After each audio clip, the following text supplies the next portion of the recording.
whispers between the pages. Margot Wells slid her fingers along the spines of the library's oldest books, the scent of aged paper and leather filling the air. She loved the quiet of her domain, the hushed reverence visitors brought to the town's historic library. This was her sanctuary, a place where the past whispered secrets through the pages of forgotten tomes. But Margot was no ordinary librarian. By day, she cataloged and organized, helping patrons find anything from research material to the perfect novel for a rainy day. By night, she delved into local cold cases, drawn by her insatiable curiosity and her uncanny ability to find clues in the most unexpected places. A new mystery. It was during a quiet Wednesday evening when Margot's curiosity was piqued once again. A young woman named Claire Simmons, visibly distraught, approached her at the front desk. "Miss Wells, I need your help," Claire whispered, glancing over her shoulder as if someone were watching her. Margot set down the book she'd been reading and gestured for Claire to sit. "Tell me what's wrong." Claire hesitated, wringing her hands. "It's about my brother, Daniel. He went missing 5 years ago, and the police, they just gave up. But I found something. It's in an old book my grandmother left us." Margot's heart quickened. A clue hidden in a book? It was almost too serendipitous. "What did you find?" Margot asked gently. Claire reached into her bag and pulled out a worn, leather-bound journal. She flipped to a specific page, revealing a cryptic note written in faded ink. "The key lies in the place where shadows grow. Follow the broken sun." Margot studied the note, her brow furrowed. "Do you know what this means?" Claire shook her head. "No, but I thought, since you're so good at solving these kinds of things." Margot gave her a reassuring smile. "I'll do my best. Let me hold on to this for a day or two." Following the clues, Margot spent the night poring over the journal. It was filled with Daniel's sketches and musings, revealing a creative mind obsessed with hidden meanings and puzzles. The note seemed to reference a location, but its cryptic language left much to interpretation. The phrase "shadows grow" made Margot think of the abandoned greenhouse on the outskirts of town, a place overrun with ivy and mystery. As for the broken sun, she recalled a cracked stained-glass window in the greenhouse, a remnant of its former beauty. The next morning, she met Claire outside the greenhouse, its glass walls reflecting the weak winter sun. Together, they pushed open the rusted door, the hinges groaning in protest. Inside, the air was damp and earthy, and the shadows of overgrown plants danced on the walls. "There," Margot said, pointing to the broken stained glass panel. Claire followed her gaze, her breath hitching. "What are we looking for?" Margot approached the window and examined it closely. She noticed a loose piece of glass at the base of the panel. Carefully, she pried it away, revealing a small compartment hidden within the frame.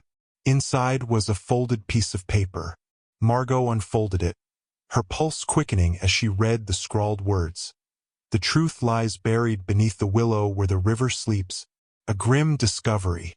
The note led them to an old willow tree by the town's riverbank, a spot Margot remembered from her childhood.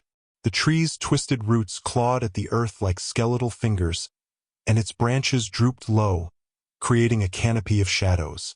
Margot brought a small spade, and with Claire's hesitant help, they began to dig near the base of the tree. The ground was hard and unyielding, but after an hour, their efforts uncovered a small metal box, its surface rusted with age. Claire's hands trembled as she opened the box. Inside was a stack of photographs, a torn map, and a leather bracelet Margot recognized from the journal sketches. It belonged to Daniel. Tears streamed down Claire's face as she clutched the bracelet. This was his. He never took it off. Margot examined the photographs, her stomach twisting. They showed Daniel with a group of men, all wearing grim expressions. In one photo, Daniel stood in front of an old warehouse on the edge of town, a place Margot knew was long abandoned. "This warehouse," Margot said, holding up the photo. "It might hold the answers we're looking for, unraveling the truth." That night, Margot and Claire ventured to the warehouse. It loomed like a monolith against the moonlit sky, its windows shattered and walls covered in graffiti. They entered cautiously, flashlights cutting through the darkness. The air inside was cold and still, filled with the scent of mildew and decay.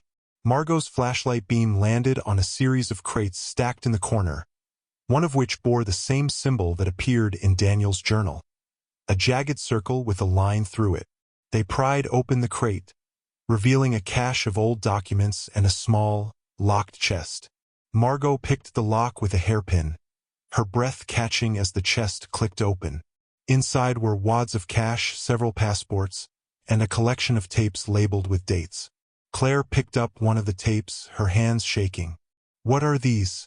Margot found an old tape recorder nearby and inserted the tape. The sound of static filled the room, followed by a voice that made Claire gasp. It was Daniel. "I know they're watching me," his voice said, strained with fear. "They think I don't know what's in the crates, but I do. I can't let them get away with this. If something happens to me, the truth is in the ledger." Margot glanced at Claire. "The ledger must be here somewhere." They searched the warehouse, eventually finding a hidden compartment beneath the floorboards. Inside was a weathered ledger filled with names, dates, and transactions, evidence of an illegal smuggling ring involving powerful figures in the town. The betrayal. Before they could leave, the sound of footsteps echoed through the warehouse. Margot and Claire froze as a man stepped into the light of their flashlights. It was Sheriff Donovan, a longtime friend of the Wells family and the man who had declared Daniel's case cold. "What are you doing here?" Donovan demanded, his voice sharp. "We found evidence," Claire said, clutching the ledger. "This proves Daniel didn't just disappear. He was murdered." Donovan's expression darkened. "Give me the ledger, Claire.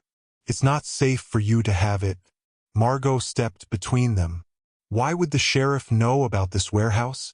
Realization hit Claire like a thunderbolt. "You were part of it, weren't you? The smuggling ring." Donovan pulled a gun from his holster.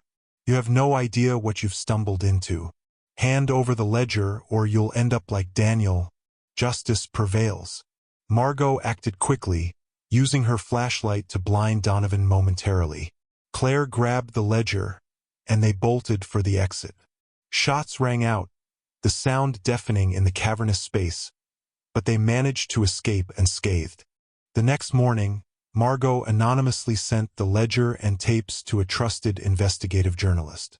Within days, the town was rocked by revelations of the smuggling ring and its ties to prominent figures, including Sheriff Donovan, who was arrested and charged. For Claire, the truth brought a bittersweet sense of closure. She finally knew what happened to her brother, but the pain of his loss remained. The librarian's legacy. Back at the library, Margot placed Daniel's journal on a shelf reserved for unsolved mysteries. She knew she'd likely never stop uncovering the hidden stories buried in her town's history, but she also knew that each discovery brought her closer to understanding the delicate threads that connected the past to the present. As she closed the journal, Margot whispered a silent promise to herself, to keep listening to the whispers between the pages, no matter where they led.